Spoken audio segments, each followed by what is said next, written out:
Hi, everyone. Welcome back to First Principles. Today we've got Greg with us, and we'll be speaking about the first principles of abundance. How are you doing, Greg? I'm doing great. Thanks for having me, Saagar. Absolutely. Greg, for the context of this episode, could you introduce yourself to audiences? Sure. Yeah. So my name is Greg. I've been an entrepreneur, started a few companies, and I really care about um, abundance, creating prosperity for humanity, creating human flourishing. And so my latest company, FaitComp, we've been working on creating transparency for pay as a way to help elevate people's their pay. Yeah. Nice. Okay. Mhm. All right. So let's discuss these three topics because, that you've just given me meat in the introduction. Abundance, human flourishing, and Mhm. prosperity. Let's start Yeah. with abundance. How do you define abundance? So abundance is it's a tricky topic because if you go back 100 years, what people would think is a standard of abundance is a lot lower than what we Mm, would expect today. yeah. And so actually, I like to think of it as a moving target. And Mm, that's why I mentioned human flourishing, is that I think that, I think we can all, most people can agree that creating more human flourishing is probably a good thing, mm, especially if there's no negatives to the environment. There's no downside to mm, more human flourishing. And I define human flourishing for myself. I don't think I can define it for other folks, but I do think there are elements we can agree on, like shelter, clean water, clean air, good food that is nourishing to your body, the ability to be in community, transportation to go where you need to go, mm. and meaningful work. I think those are pretty uncontroversial. Um, and some folks, especially in wealthier countries, have access to that.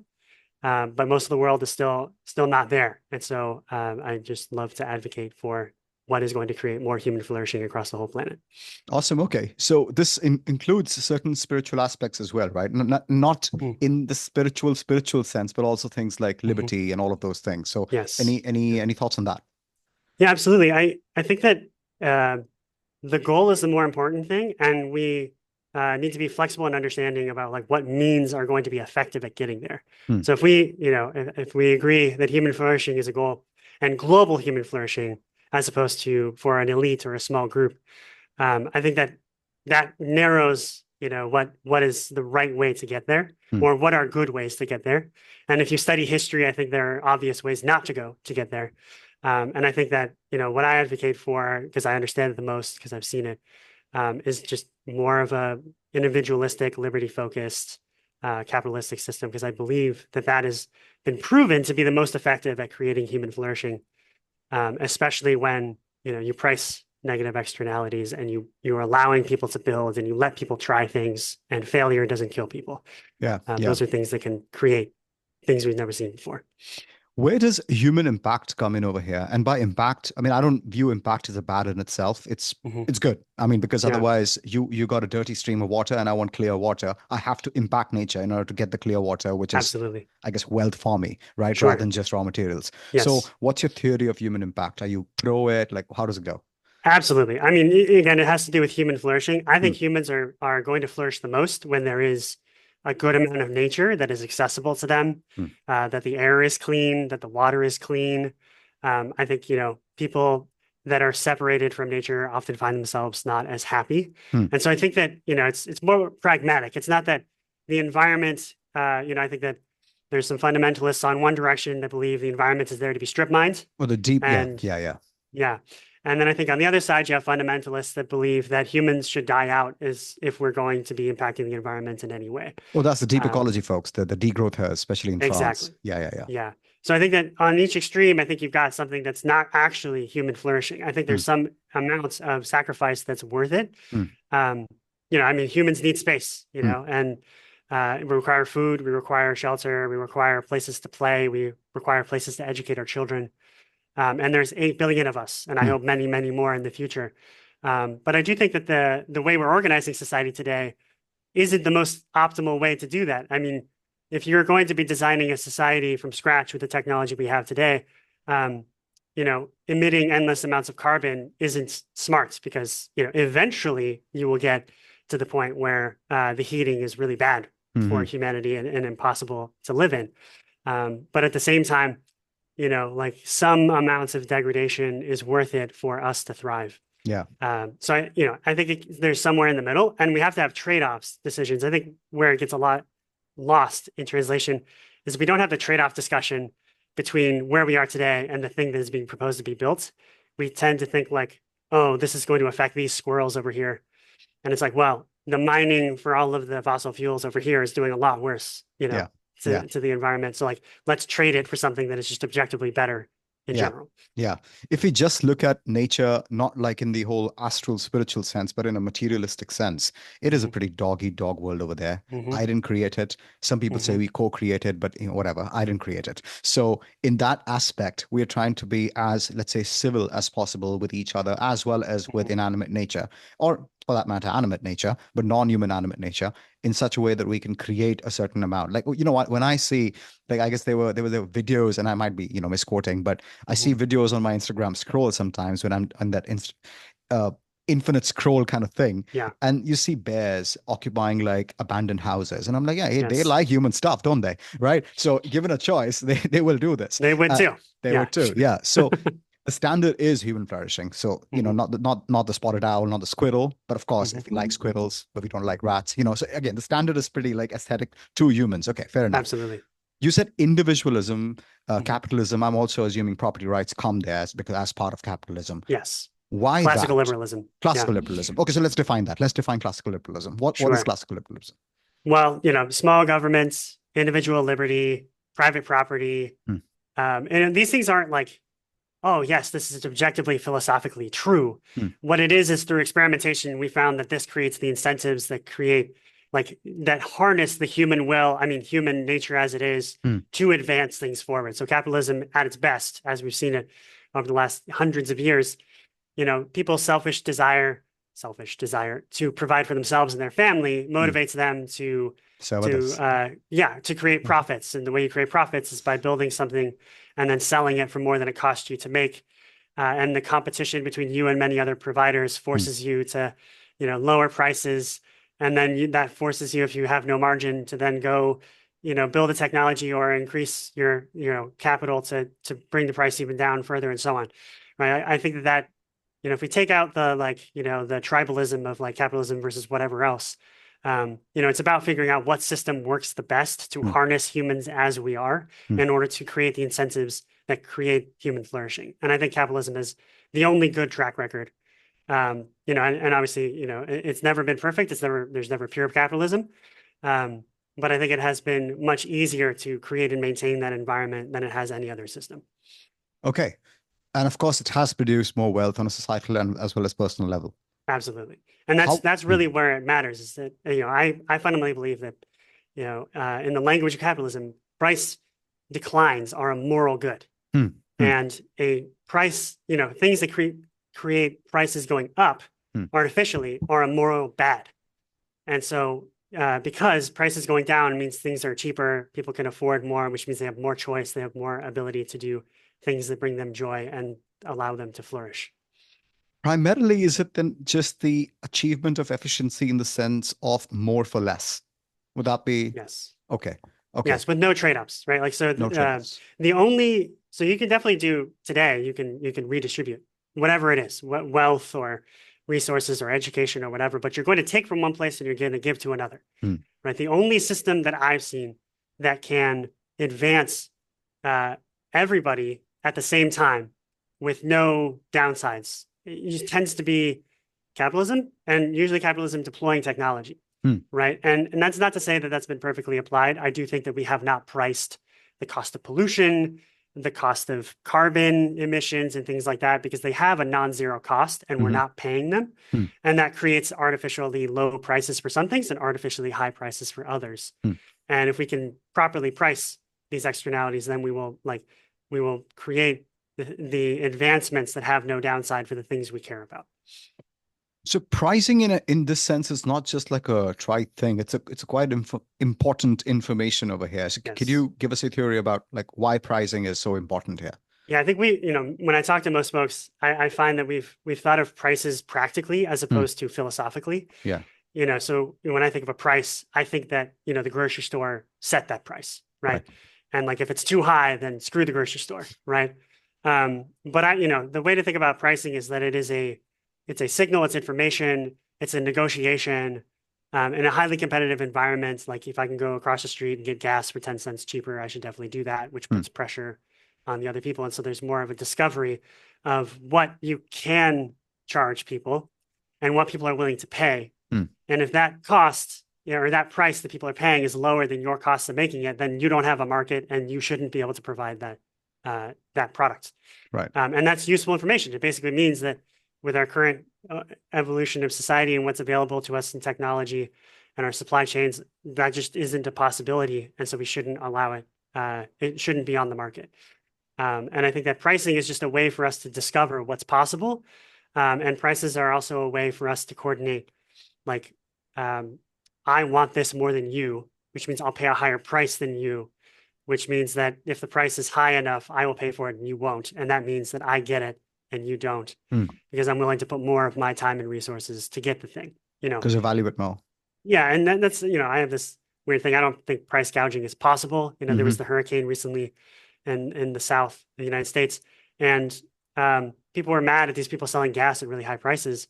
And I was like, look, if somebody has insulin they need to keep refrigerated, then they're going to be motivated to pay more. But if you keep the price artificially low, people are going to hoard it, which means it's not available to people that care about it. And that's pricing doing its work, right? Now, there's a difference between, there's only one provider in town and they can gouge, right? But that's monopolies. That's a different question. But I think that, capitalism, pricing, technology advancements, all of these things work together to create prices going down over time, which allows humans to flourish even more. Let's discuss monopoly and also rent seeking. What's your take on it? Yeah, I think monopolies are one of the greatest enemies of prosperity because, it comes down to power. When people have power, somebody will eventually abuse it, and they will take more resources for themselves at the expense of others. Just human nature. There are altruistic people, but there are no altruistic people that will live forever. And so, we have to build systems that are working with humanity as it is. So I think that monopolies are bad because they make prices go up over time when the costs have gone down or stay flat. And that is a moral bad, right? That's, in my opinion, the prices going up artificially is a moral bad, and we should be motivating prices to go down over time. And monopolies are the enemy of that. And now there's many types of monopolies. There's monopolies on goods, there's monopolies on labor, and there's also monopolies on violence. Right. And I think that when you have a monopoly on labor, then the price of the labor is artificially low. When you have a monopoly on goods, the prices are artificially high, and those create the conditions for things getting worse in the world. Okay, so this includes cartels and labor unions, and I guess the mafia and the state and everyone. Anything that artificially is able to control things that it shouldn't be able to control in terms of, the collectivization and creating artificially high prices or low costs tends, and this is about effects. This isn't about philosophy or like morality. It's just that the effects of these things have been proven over and over again to create incentives that are not good for people. Yeah. But I mean, I have a lot of spiritual leanings, but when it comes to the material world, and I do think there is a link over there, but when it comes to the material world, I'm with the atheistic objectivist folks here. So it's okay. You can moralize because it totally makes sense for me, especially from the property rights perspective. But okay. Do you think if there is a monopoly on a good or on labor or on any kind of service, but if they do not have the monopoly on violence, or they are not shaking hands with folks who wield the monopoly on violence, aka the government, or for that matter, let's say the government is there to extract force from society. But if that monopoly is not using force, is it a monopoly? Because anybody could come. Sure. Coercion happens in many dimensions. I think that in a world where we've elevated beyond tribal violence, the playing field that we operate on with fierce competition is business. And people provide for themselves through business. Like it is life or death if you can't have an income to pay for your food and your family and things like that. So it is, coercion has deadly consequences, even if they don't point a gun at your head or like, take something from you by force. It is still coercive, and it still has really negative consequences that could be dire. And I think that's important for us to think that, a lot of people look at the economy and they talk about this thing as like some amorphous idea, but the economy is just what we named the system that helps us provide for each other. My labor provides for other people indirectly, provides for, we all provide for each other. The farmer provides food for the market. Hmm. Other people provide, transportation for the market and so on. And it's just how we coordinate the ability for humans to work together so that we can all thrive. Yeah. And so really the question is like, how we regulate the economy is a hugely important way of how we state what's important and how we promote human flourishing and who gets access to that human flourishing. So I think it's important for us to like not think of the economy as some evil thing, or the market or prices to be these evil things. They are just names for things that seem to be not working for us, and that's why we're mad at them. Okay, all right. Yeah. A few points more on classical liberalism. You said small government. How Sure. small? Should Yeah, the I don't know. should the economy and government be separate, like the church and state? I'm not sure. I keep thinking about this through the lens of abundance. Like, Hmm. I'm not sure how much is necessary to allow capitalism to do its work. Hmm. I think that there's, pricing negative externalities is a requirement of capitalism, right? And, selfish companies left on their own are not going to price carbon, as they didn't, Hmm. right? We saw that proven out. We have not priced in the cost of pollution. Um, and there are whole systems that are broken because of that. And so I think that there is some element of that, but the question is how much government is required in order to do that, because there is some element of collective coercion of companies to keep them on the straight and narrow when it comes to not violating our sensibilities that are going to create human flourishing. So I think through abundance, I think like we are lucky that the technologies we have at our fingertips now could actually create radical abundance with very little oversight. Yeah. And really rapidly, because I find a lot of times at the forefront of entrepreneurship tends to be these humans that are optimistic. They care about humans. They want to build stuff, especially in the tech industry. I've just found this to be true. And these are the folks that are at the forefront of the three technologies that I think they can self-reinforce to create radical abundance. And if we just let them go, I think that it'll kind of bypass the ability of the monopolists and anybody else that wants to keep it from doing its work. They'll be left in the dust while, we deploy, terawatts or petawatts of energy,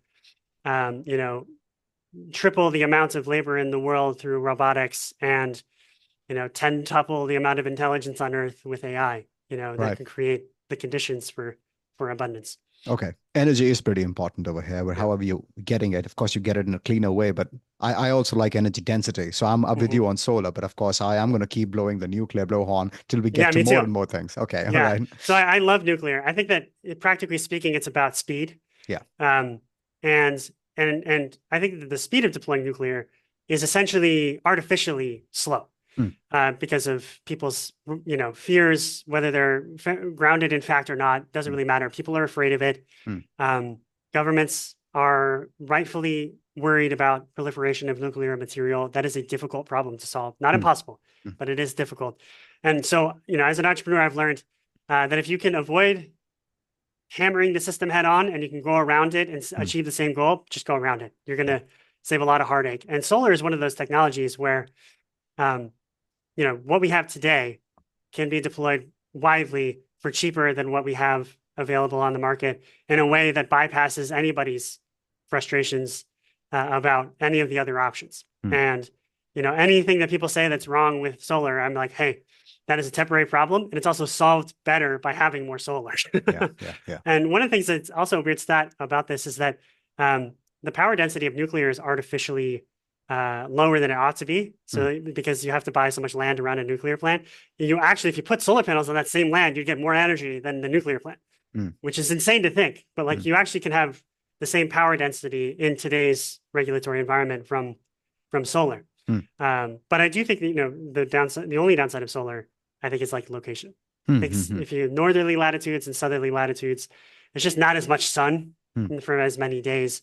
And so it does make sense to have different forms of energy, but for the 90% of humanity that lives in places that are more equatorial, you're going to get way more solar energy than you could ever possibly use. Storage and batteries and minerals, do we have enough or do we need to just figure it out? Plenty. Okay. Yeah. One of the things that was interesting, the common reason why people are scared of batteries is they say the minerals, so like conflict minerals like cobalt, the energy that it takes to manufacture the batteries used to be really high. Mm. And then they didn't last very long. And then it's like, oh, we have to continue to mine these things and so on, right? Mm. Those are really rational things for Mm. the way lithium ion was 20 years ago. Mm. Tesla actually came out with a battery, they call it their 4680 cell, and it addresses literally every problem that we've ever had with lithium ion batteries. Okay. I don't know if you want me to get this technical, but Sure. you know, they created the lithium mining that is necessary to do it without infecting the environment the way lithium mining is done before. Mm. They created a process that requires like 75 to 90% less electricity and power to manufacture, Mm. which is like cool. The main carbon emissions from making batteries was the electricity to do that. They reduced it by 90%. Yeah. They also created a system where the water consumption is zero. Well, Mm. not zero, but theoretically zero, where like it can be used in a loop and Mm. recovered. They don't need cobalt anymore. And then once you get to the point where humanity has enough batteries, the best way to mine the material for new batteries is from old batteries. And so it's kind of like duh, right? Like, hey, it's right there. All you have to do is grind it up and melt it and separate it by type, and then you've basically mined it. And it's a lot easier to do that than to go mine new material. So in 20 years or so, when we hit peak need for batteries, we won't need to mine anymore. And by that time, we might even be mining off of Earth. But for now, like, we can deploy these technologies, a solar plant that uses batteries that can, operate throughout the night. It's cheaper to implement that than it is to operate an existing coal plant. Right. So it is foolish to install new coal plants. Even to maybe even operate existing coal plants, you might as well just build new solar capacity, because it's better in every single way with no pollution. Okay, so electricity is just one manifestation of energy that we use, right? There are other manifestations as well. So either we figure that out, or we figure out better energy sources. So are you, let's say, I understand that you are saying that with the technology we currently have and the regulatory environment we currently have, we can still rush towards abundance and probably keep rushing. But you're not against new technology coming in and making it even more. Okay. Not at all. All right. Okay. I just, I'm known for this in my company, which is the brute force guy. If brute force isn't working, you're not using enough of it, right? And I think that there's two philosophies to progress. I think one is to continue to advance technology as the thing to solve the problem. Yeah. And then there's also the like pragmatic, what can I do today? Yeah. Where like the market is open to this, and there's a gap and it needs to be filled. Right. And that happens to be good for human flourishing. And that's where I think we're at right now, is like, we just don't have the imagination for how solar today and batteries today could create all of the energy we could ever need for the next 100 years. Even if we, 10-tupled the amount of humans and 10-tupled the amount of data centers to do AI, solar is not going to hit a maximum for a while when it comes to being a primary source of energy that can provide for all of humanity. Right. When we get fusion, if we get antimatter, those things are going to be incredibly helpful, and they will densify and will advance in many ways and make things possible that weren't possible before. But what's possible today could radically change people's lives, and we don't need to wait. And that's what I'm just like, oh, raring to go. Let's do this. Yeah. And I think that solar energy is one with batteries. It's cheaper. It's going to continue to get cheaper. It's like every 3 years, the cost of batteries is going down by 50%. We're going to get to the point where, there's no reason to have any other energy source. And we just have to increase capacity. And then when it comes to, robotics, Amazon is mostly a robotics company when it comes to their supply chains at this point. Yeah. The two things that are missing is self-driving cars, which I'd argue, we're months, if not handfuls of years away from widespread deployment of those. And then humanoid robots to kind of like munge over, anything that specialized robots have trouble with. Right. Whether it's welding or, like delivering stuff like walking upstairs and turning the doorknob and doing stuff like that. Yeah. It's hard to build without the humanoid, because the world is built for humans. Yeah. But humanoid robots are pretty darn close to being ready. Yeah. And then artificial intelligence, we are at the point where, digital intelligence can operate things at a high level. Really what's missing is they don't have the connections to our systems to operate them. But that's not a scientific problem or a technology problem. That's just that's an engineering problem. Let's build the connectors that are necessary. Yeah. And what's amazing about this is each one individually is a self-fulfilling loop, or a self-reinforcing loop. The cheaper solar is, the cheaper it is to make solar, and so on. But this is crazy because, machine labor and machine minds and, radical energy abundance are not only going to reinforce themselves, but reinforce each other Yeah. to the point where I don't see a limit to where the current technology can bring us in terms of prices going down, Right. approaching zero. Right. Okay. So when it comes to I just want to say a thing about antimatter energy and nuclear Mm, fusion, even mhm. if you are interested in all of these things, the fact that you have the time to be interested in it and research it means you're living in a wealthy society, and this is Exactly. going to help with that wealth. Hmm. Yeah. Okay. Absolutely. And that's the thing is like, I measure abundance. I tried to, in my essays about abundance, try to measure, create a scale so we Hmm. can like peg ourselves where we are. And it's kind of a Kardashev scale. Yeah. So it's logarithmic where, but the measurement isn't energy access, right? Because that's the Kardashev scale. Right. It was the amounts of human labor that's involved in providing for humanity, Hmm. right? So, 1,000 years ago, 95+% of human labor was dedicated to agriculture and Hmm. the necessities of human life, so Hmm. shelter and clothing and so on. It hasn't changed that those things are necessary, but the amounts of people that are able to work in other things has gone up. And Hmm. that's a symptom of we built technologies that makes farming easier, which makes food cheaper, which means people have more disposable income. Hmm. Some of the excess of that is invested in technologies to further this loop, right? It's the history of humanity over the last 1,000 years. Yeah. Um, and that's not going to slow down or stop. It's just that what we consider a necessity also hasn't really changed, but the amount of humanity that's involved in it is going down. Hmm. Marketing wasn't a thing 1,000 years ago, right? Like it's because there's now new markets for new things that never existed before, Yeah. but like that isn't necessary for human flourishing. Right. But they are things that create markets, that create jobs that are more fulfilling, that are less dangerous, that provide for a family.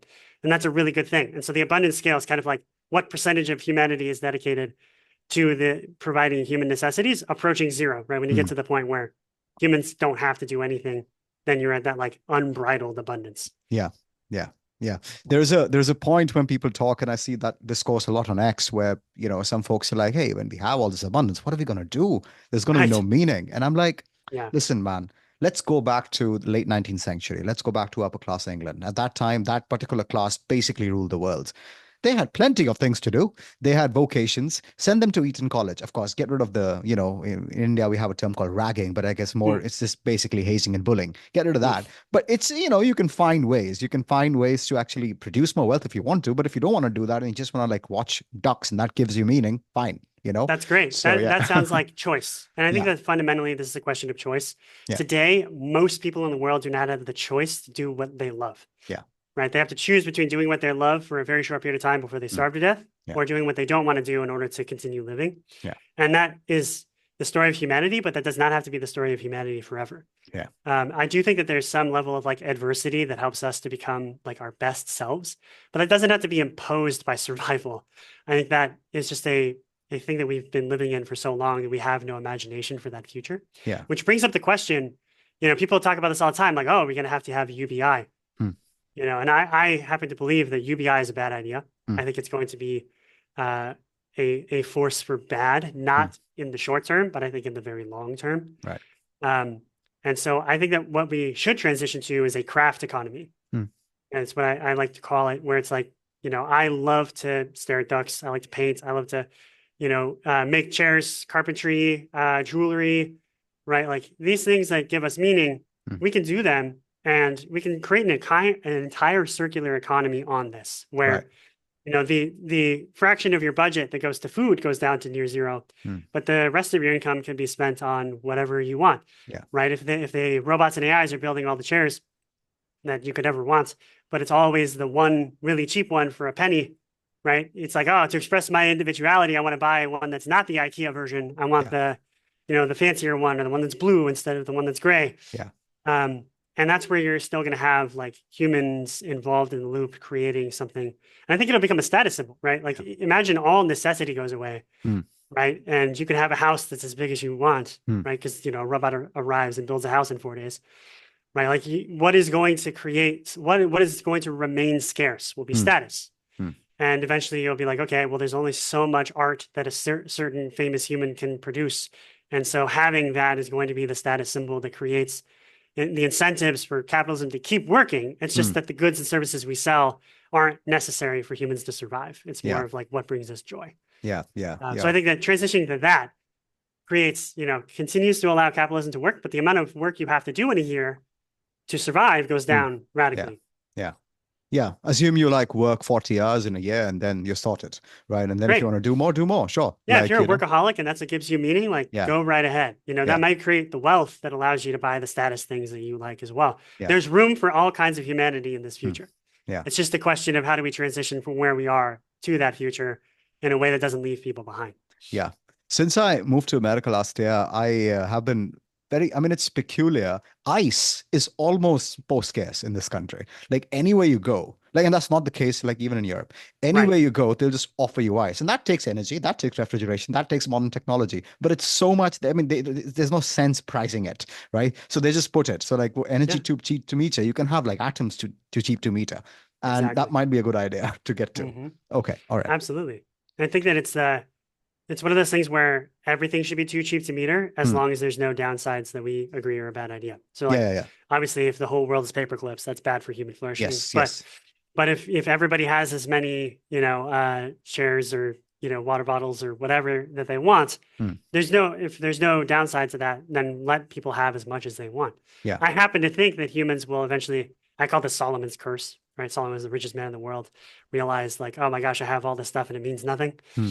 Like, I think that we'll get to like the first generations in the world of abundance are going to have a huge existential crisis, not Yeah. understanding that the old way of thinking just doesn't work anymore. Yeah. And they're going to like over consume because they're like, oh my God, I never was able to eat cake. Now I'm going to eat cake all the time. Yeah. And I think that, the generations after that are going to have a better time, a more healthy relationship with what matters and Yeah. what makes them happy. Yeah. But it'll take time. And that Yeah. transition is going to be rough. More and more ambitious goals could help, though. I mean, Oh, I might want yes. to go and maybe create some kind of a homestead on Jupiter. And Oh, good luck figuring absolutely. that out, right? Yeah, absolutely. Have you read the Culture series? Oh, yeah, I know about it. I haven't read it. I've just read the few Yeah, notes on the culture. But yeah, yeah, nice. absolutely. Yeah. Honestly, it's the only post-scarcity Liberal. civilization book I've ever come across that Yeah. like was pretty well thought out. Yeah. Um, and that's basically what happened. Is like, hey, if 8 billion people on Earth try to live like Elon Musk, like we're not going to have enough space. Yeah. Right. Like, and that's fine. We just need to go off Earth, create, really luxury space stations where Yeah. people can have their villas and, have their communities the way they want to have them. Hmm. It's just a matter of like in the next 100 years, I just think that we need to elevate humans that are starving and subsistence farmers Yeah. up to the ability to have like at least the American standard of living for Hmm. almost nothing. Yeah. And then we can start talking about like, okay, cool. Let's go colonize the solar system. Let's go Yeah. beyond the solar system. Let's Yeah. build great big galactic wonders. Yeah. Build some wormholes and multiverses if you want as well. So we can start Exactly. with the solar system. Mhm. Okay. All right.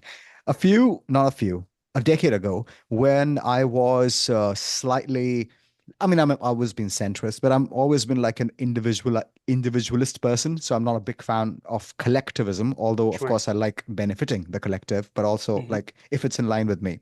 So I want to combine, let's say, the practical implications of Ayn Rand and Noam Chomsky. So Mm. I wrote this, not an essay, it's just a wish list basically of, we should have this, right?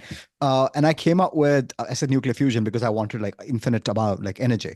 Mhm. Desalination because of water. You can have like various ways of, let's say, agriculture. You send me a certain text before we started meeting, and it's very similar to that. I was like, wow, this is amazing. But can you, okay, is abundance basically here about, of course, we'll get to what value is, but generally speaking, rearrangement of atoms. I mean, you Mm. have them in a useless form, you want them in a useful form, and Mhm. if you need intelligence, labor, and energy to do that. Do you think this is a very reductionist, or what do you think about this That seems definition? right. I Okay. mean, we're physical beings. Yeah. So we could have digital abundance all we want, Hmm. and that's not going to really impact us, Hmm. right? Unless we become digital beings, right? Hmm. You can't live in a video game. I can create a video game today where I have an avatar that's doing great. Yeah. Right. But like that doesn't just transplant onto the physical world, Yeah. which is a good thing. Hmm. The things that are difficult allow us to build ourselves up and to Hmm. become more capable and kind of advanced. If things were too easy, I think that everybody be we would take a while for us to find meaning again, Yeah. which I think we'll have to do. So the world of atoms is where abundance happens. I think Hmm. that we've kind of like taken a detour into the digital because it created possibilities that weren't they created things that weren't possible before. So communication, um, really, like the internet created the ability to communicate in ways that we've never been able to. Yeah. And that's created not just like, social media or content sharing or things like that, which are really good. It also created like faster price discovery. So Mm. like, if I have a supply chain that is entirely digitized in terms of like the coordination of it, Yeah. and we can have more real-time markets for energy, for transportation, and so on, you create more efficient markets. So like this has been really good Mm. for creating more productivity in a lot of ways. But it can't, it's necessary but not sufficient to Mm. radical abundance, because you need real-time markets, you need real-time coordination, which is only possible with computers. Just humans aren't that fast. Paper is too slow. Mm. But it has to come back to the world of atoms to truly affect people's standard of living. Yeah. In a way that's ubiquitous across 8 billion people, not just for the few people that got really rich off of Mm. creating these markets. And more coming in. Yes, Yeah. absolutely. Yeah. And that's why I think I think, VCs are always getting a bad rap for like being trend followers, but honestly, they're deploying capital like madmen. And Yeah. it's wonderful because a good entrepreneur can turn that capital into something amazing. A bad person can't, but that's okay. Mm. Because small percentage of people doing an amazing thing still advances humanity. Yeah. And so you're getting what I'm loving to see now is that, VCs are getting more into hard tech. You have more people Yes. doing defense. You have more people that are in energy, more people that are in physical data centers, more people into things like that are in the world of atoms. And so I think that what's going to happen is like that's been artificially slowed down for a while, and now it's going to be sped up really quickly. And I'm excited to see the effects. Yeah. Speaking of local maximums, I think around the 70s were one kind of like, I guess for the first time in generations, masses of people, especially in the Western world, were pretty abundant.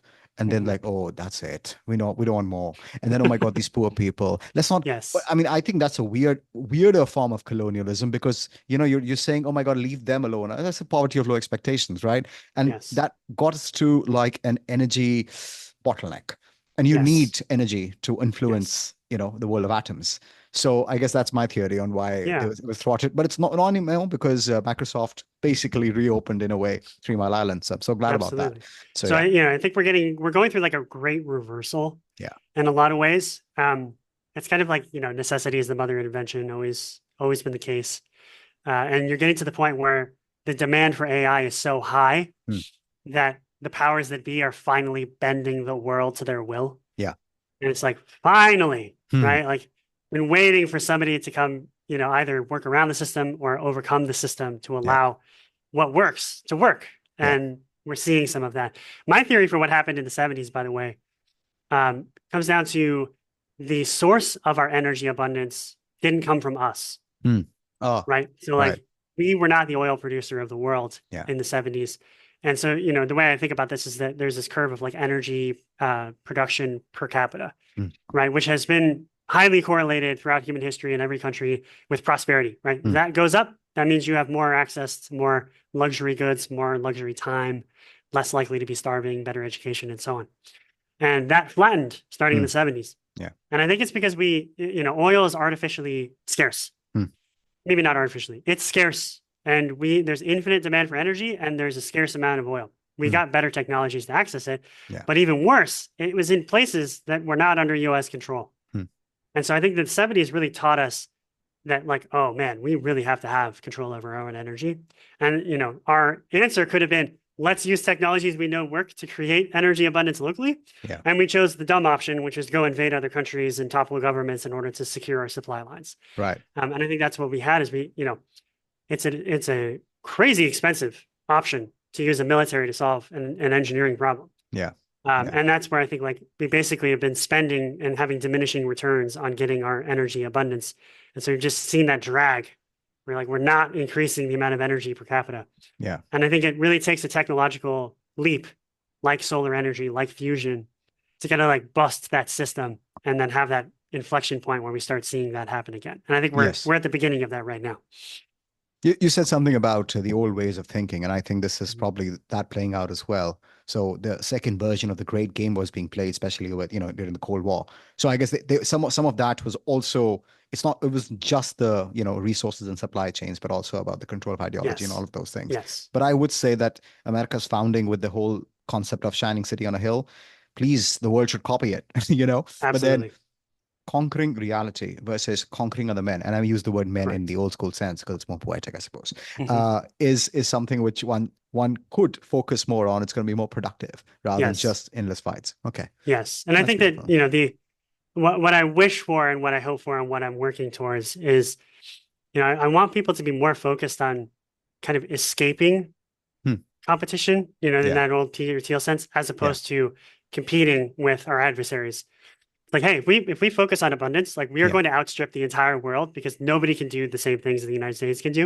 yeah. We just need to let ourselves do it. We have so much energy, we have so much infrastructure to just Hmm. go wild and build in a way that no other place can.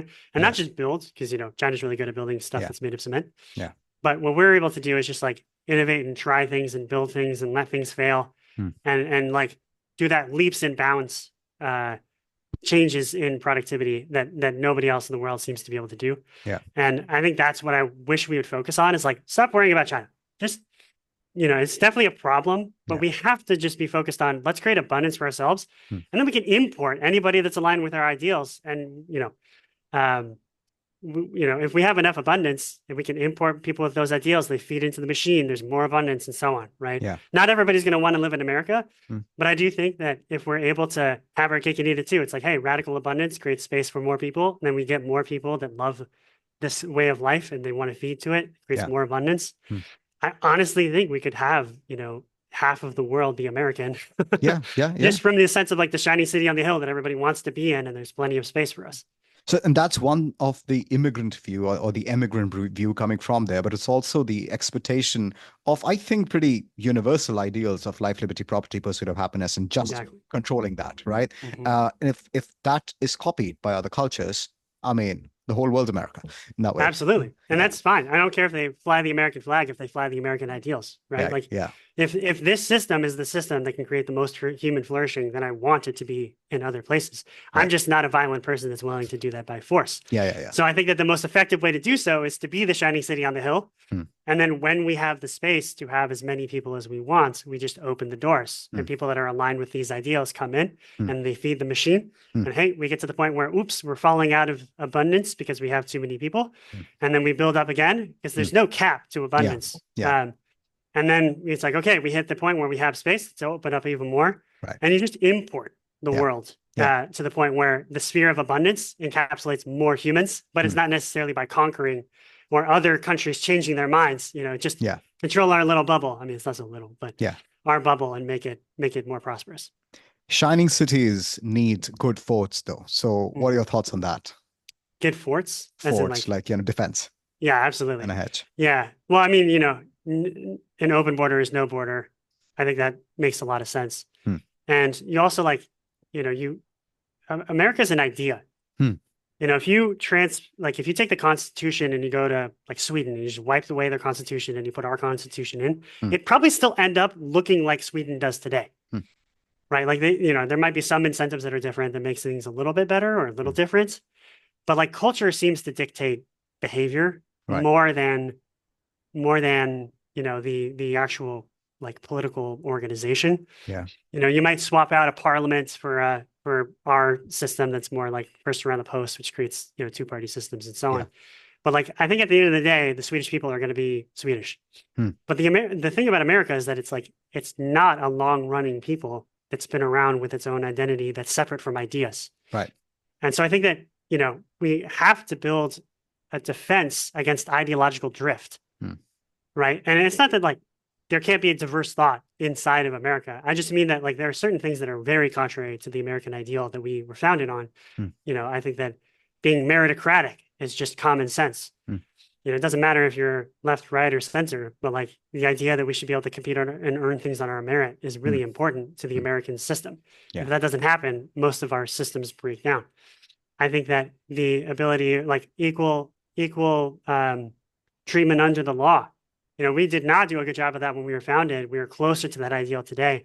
But if people believe that certain groups should be favored over others according to the law, that's not the way that America was founded. That's Hmm. not the system that creates, the the culture of individualism and small governments and things that create, the incentives to human flourishing.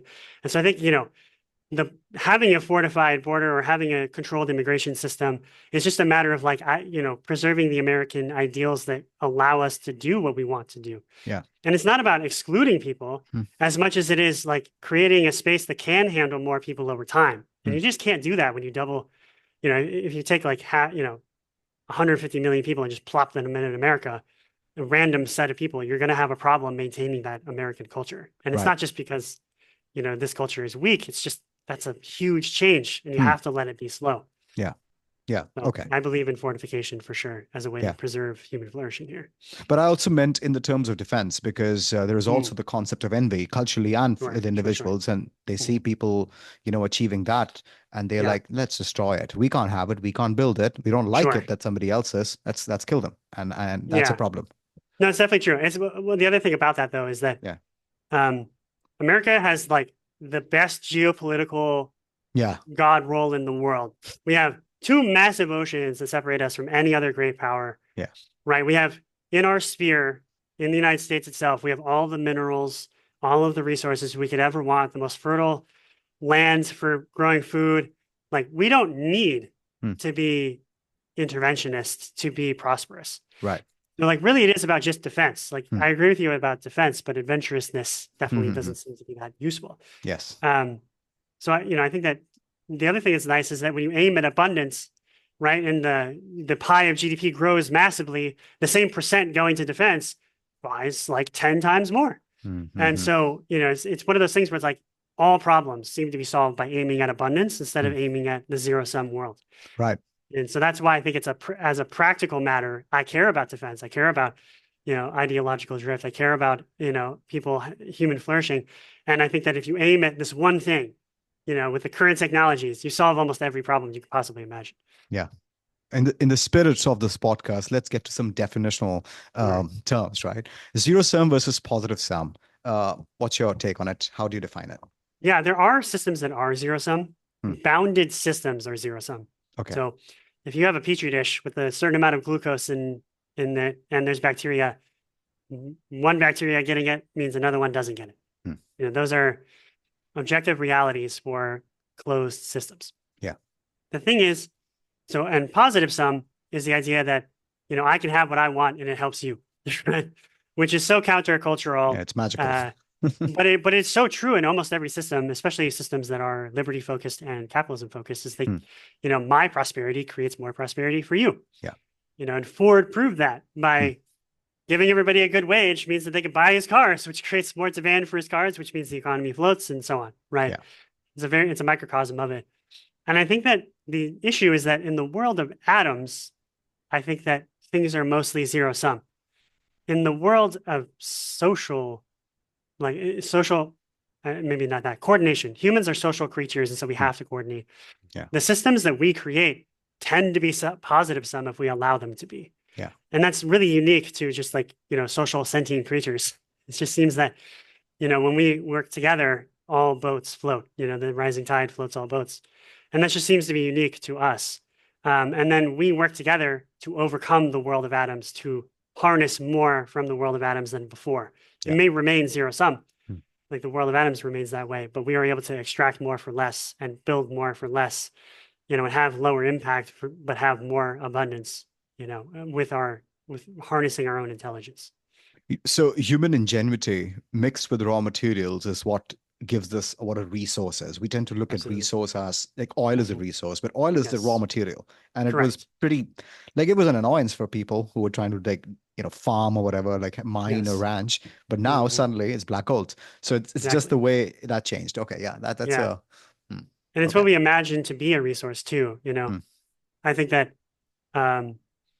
we don't think of sunlight as a resource, but if you use solar panels, then it is the resource. And the question is how do you coordinate energy production and distribution in a way that allows us to have more ability to produce? Right. And, that's why, England is contracting with Morocco to put solar panels in Morocco, and then the energy is going to be wired up to the UK. Yeah. It's like, cool. That is a coordination that is positive sum. Morocco gets the investment. They get to be an energy producer. The United Kingdom gets to have clean energy that is much cheaper than anything they could produce by themselves. Yeah. I saw this crazy stat, and I can't believe it's true. If you wanted to power all of the UK with solar panels, you need to cover all of Wales, which is nuts, right? Because like that same amount of land in Morocco could power all of Africa. Yeah.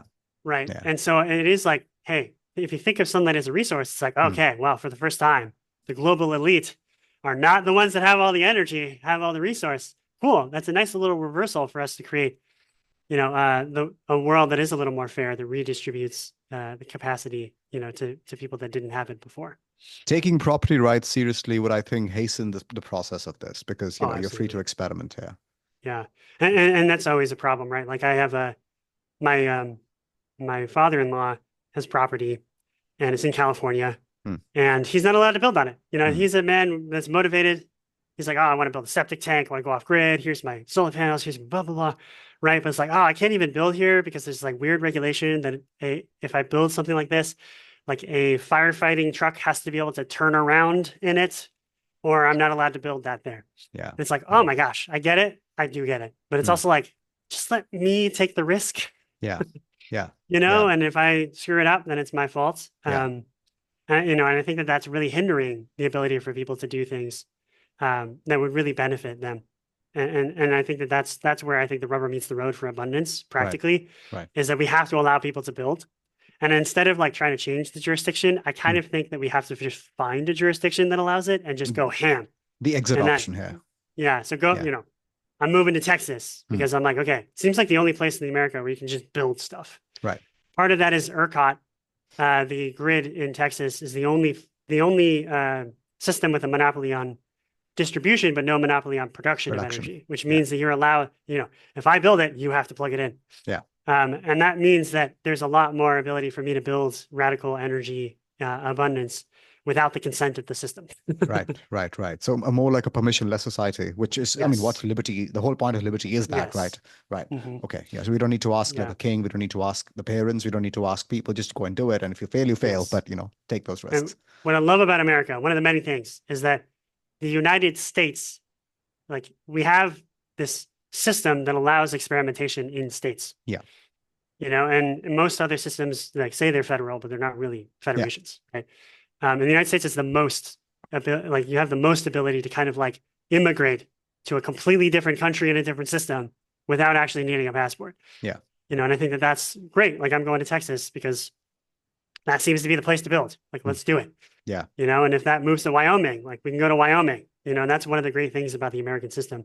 So I hope that the United States can be the catalyst, but I think it's probably going to be a jurisdiction or a collection of smaller jurisdictions in the United States where housing prices go down, energy prices go down, abundant jobs go up. And everybody's like, okay, I'm immigrating to Texas. And suddenly there's 100 million Texans, That could be a great way for the system to prove itself out. Do you have a hypothesis or let's say a policy idea on how to align the incentives of bureaucrats, regulators, so the unelected people with force, and then politicians, the elected people with force, in order to align them to building and human flourishing? So hard. Bribery? I don't know. That's one, but like a legalized version, like a bonus, economy does well, they get money.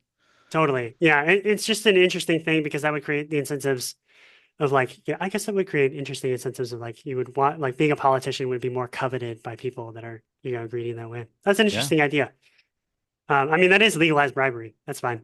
That's fine. Okay. Bribery kind of implies that you're like, there is this corruption. I mean, you're looting and corruption and there's dishonesty, but I mean, human beings are what human beings. So if you can align the incentives with humans as they are, I mean, yeah. No, I think that, if you think about it for a long time, I'm sure there's like, you can red team the idea and people will find ways to break the system. And that's why, it might be better than the current system, but not perfect. Because I could think of like, well, if I'm the politician that's in charge of laws and I'm also in charge of defining what success is, then sure, I'll just change the definition of success so I keep getting the money. I think honestly, culture seems to be the only persistent way to do it. Is like you have to find a jurisdiction where the culture is correct. And then those people just get wildly wealthy and famous for having built a jurisdiction where this thing works. Yeah. Whether that's Texas wide, whether that's like around Houston, whether it's like a municipality in West Texas that most people have never heard of, I don't Hmm. know. Hmm. But I think that, motivating people in a structured way is really hard. Yeah. I mean, the founding fathers created a pretty tangled web of incentives. But when you think about it, it's like, oh my gosh, this might be the only web that would work. Yeah. Because of how many things could break down in a society. So I don't really know. I honestly think that we're just lucky that the current system has a lot of entrepreneurs that are highly capable, that happen to be good people, that want to create human flourishing. Hmm. And so they just bypass the system and build the thing. Hmm. But I think the American system, as it stands in the Constitution, if you wiped away all the laws and started over, it would recreate the same thing that we would need. It's just that I think we've strayed a bit from how the Constitution seemed to be meant to help us keep, the way I think about it too is that Constitution was there to limit government, not to limit us, and it seems like it's flipped. Yeah. And we do live in a more connected world, and so the steel man for the way things are is like, you can't build whatever you want on my property because if you start a fire and it burns down my property, I'm going to be mad. Yeah. So I get that, like the world is a little different, but I do think that it's better if we wipe the slate clean with the Constitution as it is, it remains, and then we rebuild laws and again from scratch. I think Elon was right that sunsetting, like laws being sunset, would probably be the easiest small change that would cause the incentives to shift a lot. Yeah. Or a law commission every, let's say 10 years, but a commission of regular people as well, not just, I don't know, just choose people. I don't know what the best way is. I don't think a jury duty kind of model would be a good one, but something. And that's the problem, is that a republic is there to help incentivize smart, capable people to be nominated to do the work on our behalf. Yeah. Because you're right, like the average person isn't that smart. But like the average person, the what's so interesting about humanity is the wisdom of the crowd seems to be smarter than anybody. Yeah. And yet the average person is not that smart. Yeah. And so like those two things are both true. And I think that the founding fathers recognized that. And that's why a republic made the most sense to them. Yeah. Was let the crowd decide who gets to do the thing. And then those people are kind of like they are incentivized to do the right thing because they will not be elected if they don't do the right thing. But again, we've seen it break down. Yeah. I mean, a few comments on the term republic as well. Like Saddam Hussein had a republic as well, but not in that way. So not in the trite sense of, hey, it's not run by a king, but it's run by a president for life. That doesn't help. Yes. Democracy is sort of great when it comes to selecting your servant leaders. I'm going to use the agile project management term here, but when it comes to, just the will of the mob, that might become a problem. So a republic is, here's the deal. There's a king and then there are subjects, right? In my eyes, the way I'm looking at it is a republic is like we're all kings, but we elect, let's say the butler class, who basically cater to us, where we are all kings. And then, of course, we protect the life, liberty, property. And then that's how you start. So any quibbles with this definition?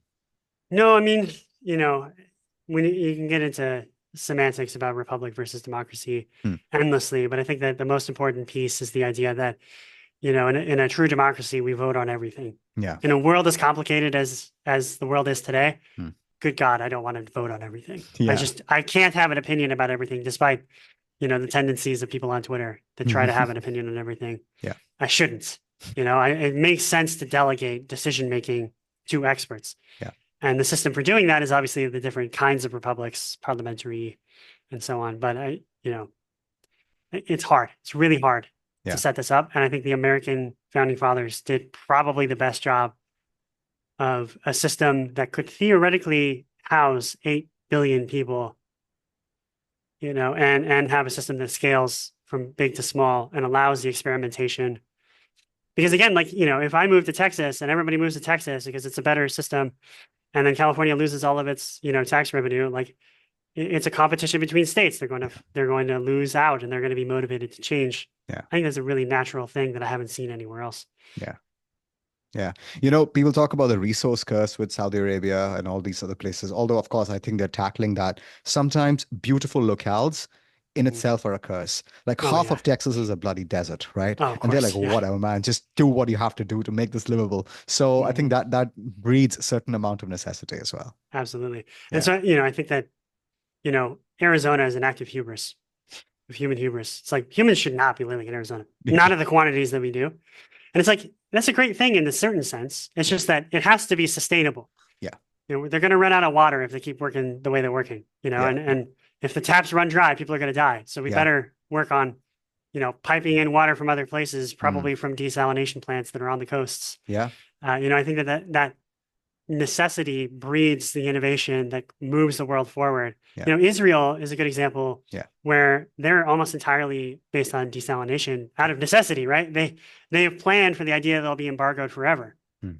right? And so they have the ability to kind of produce for themselves almost everything they need. Right. And that was the necessity, but it also advanced desalination for the rest of the world. Saudi Yes. Arabia is doing the same thing. They are resource rich in not just solar or not just oil, but solar.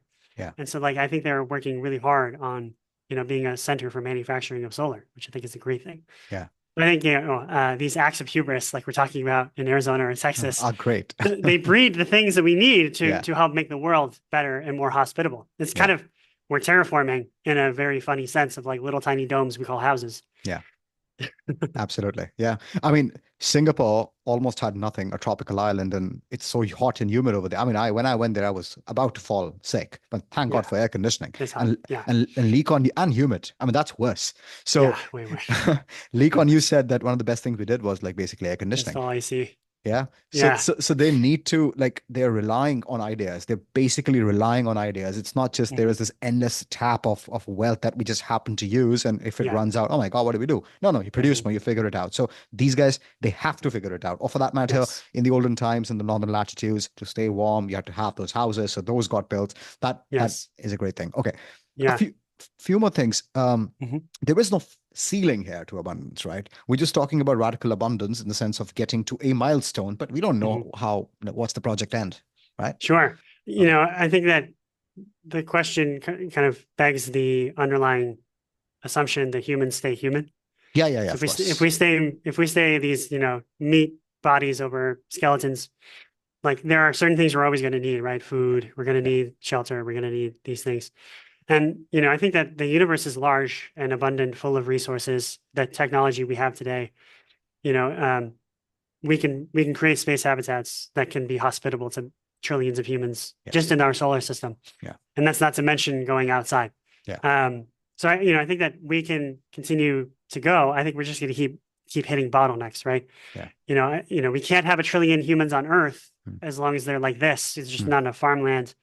And if you try to create artificial, farmland with vertical farms, you're going to hit a ceiling of waste heat, right? You can only have so many fusion reactors on Earth before you boil the atmosphere. Right. Right? It's a large amount, but there is a limit, Yeah, right? yeah. And so there's a limit of humans that can really live the way we live here. So move out. I mean, basically production, right? Exactly. So we have to get the next bottleneck beyond what I'm talking about now is probably getting off of Earth and access to near Earth asteroids and creating space habitats and things like that can kind of do the next trillion humans. But you really there's then the next bottleneck is like, cool, we've gone across the whole solar system. What's the next bottleneck? Oh, we have to get outside of this solar system and so on. I don't think that there's an end to that. I think we're probably going to hit a cultural cap where we're just not motivated to expand before we hit a technological cap on the ability to expand. And I hope that never happens, but I hope so. Being the birth rates over the last 100 years, changing so much, I think that there is a natural inclination when you get wealthy to have fewer kids, and then if you have fewer kids, there's less incentive to expand. So, I wonder what the edge of human space will be in the end.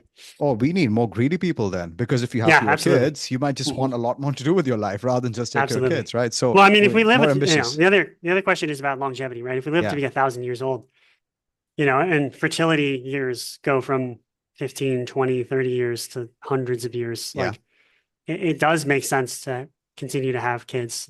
There might be no reason to stop. Other than how weird it would be to have, 100-year-old kids when you have a 1-year-old, that might be odd, but we'll get over it, I'm sure.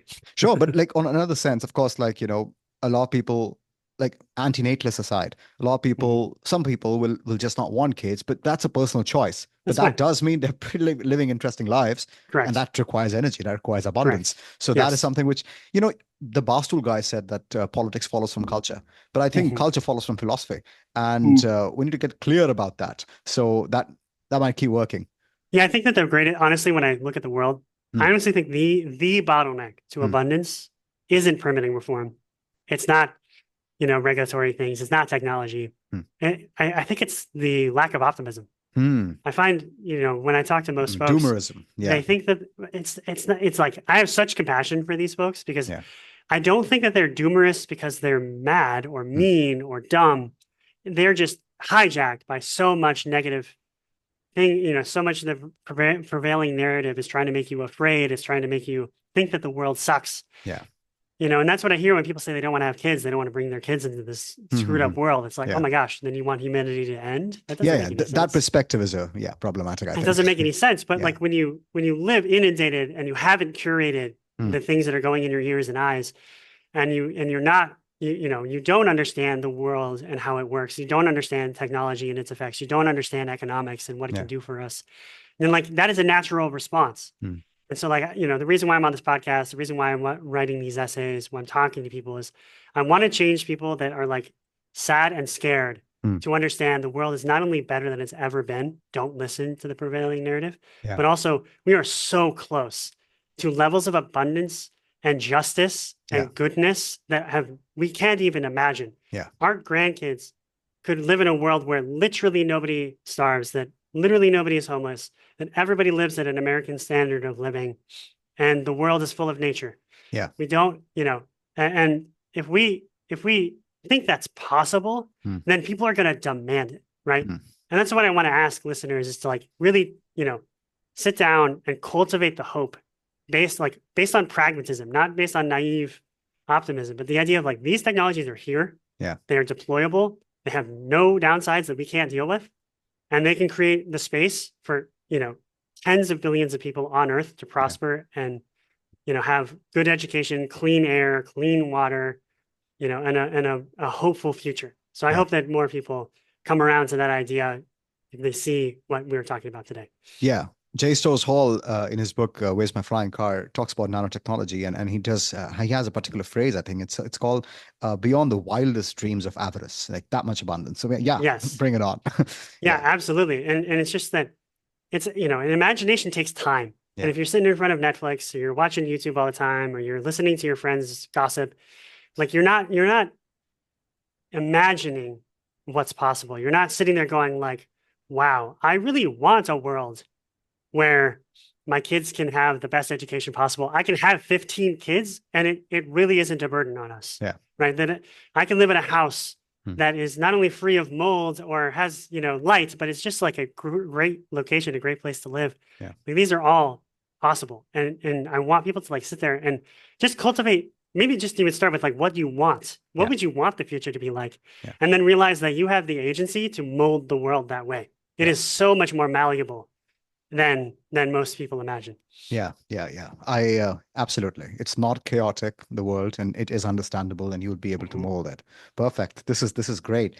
I have two more questions. Sure. The definition of value Mm, and utility value, and a little commentary on sound money. I know you have some mm, insights on that. yeah. We So agree on most things here, I think. yeah, we Yes. do. So Mhm. value and utility value is different for everybody. I do think I mean, you can't, like a committee cannot figure out what needs are, what wants are, apart from the basic things that we talked about. So, sometimes I'll forego a fan for like a sweet or hot candy or whatever. And Mhm.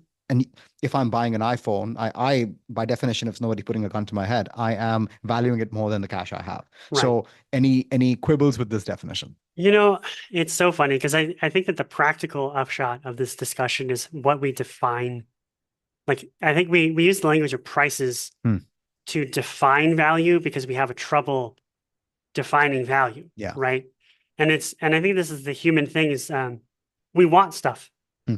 right? But our brains are in our own brains. And I can't like mind meld with you for you to feel how much I want a thing compared to how much you want a thing, Yeah.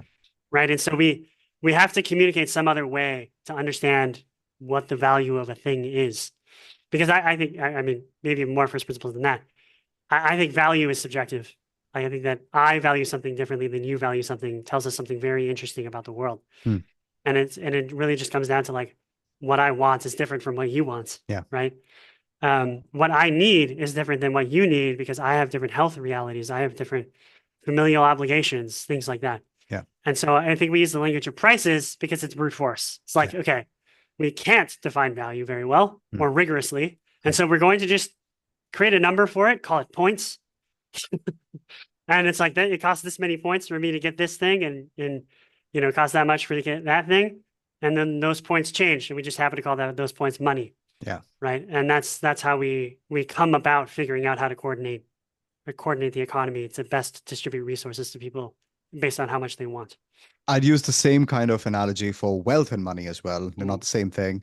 And I've quibbled about this a lot, so people can go to previous episodes. But sound money, why do we need it? I'm assuming that's what you agree. Yeah. Yeah. Well, the thing is, like I mentioned points, right? Yeah. If the points are, I like to trivialize money before I build it up, right? Like we get so caught up in the idea of money that I've had many conversations where I've asked the question, hey, if I doubled your bank account, but I doubled everybody else's bank account, would anything change? And everybody says, yes, absolutely. I'd be able to afford so much more. It's like, no, you fundamentally misunderstand what money is. Yeah. It is the way to keep score. Yeah. And if everybody's points change, there might be some tumultuousness before the prices adjust, but we're going to essentially end up where the same amount of wealth is in everybody's hands that was before the change. Yeah. And wealth meaning the ability to have what I want and have choices. And so, the points I break it down to like points. Really, prices are just us deciding, like we have one language for how much things should cost. And I make points from my labor and you make points from your labor. And then we spend it based on our sensibilities. Now, the thing is, if I can make points out of nothing and you can't, right, then I'm going to essentially break the system and I'm going to be able to become wealthy at your expense. Yeah. And that's bad. That's morally bad. That's theft. I think most people would agree, like, oh, screw that guy. So we don't want point system where anybody can just create the money out of nothing or even be able to create it at a higher rate than somebody else. Right. Because then you'll have disparities over time. So the question is, how do you make a point system that is fair and a system that allows people to earn based on merit and what they provide to the economy and not, just based on their connections. And so that's, or, proximity to a printer of points, right? Pull that lever and the lottery comes out. Yeah. So, that's where sound money is really important. And the problem is money is a technology. It's not some magic thing. It's a technology. Right. And the best technology we had for money for a long time was gold because you can't make it. Like it's really hard to make more gold. Yeah. And because of that, the money doesn't expand. Nobody's able to print it and so on, which meant that, the system for the economy was much more fair than a system where people were able to just arbitrarily create money for themselves. Right. And we moved away from that. And every great empire moves away from a hard money system eventually. It's too tempting, especially if you're a hegemon and there's no competition, then you can do whatever the heck you want, right? Yeah. And the dollar is just the latest iteration of a money that is not hard because America wanted to cheat on the system. And it has been very colonial and it's been extractive of other countries because we're able to create a money that nobody else is able to create, but they have to use it.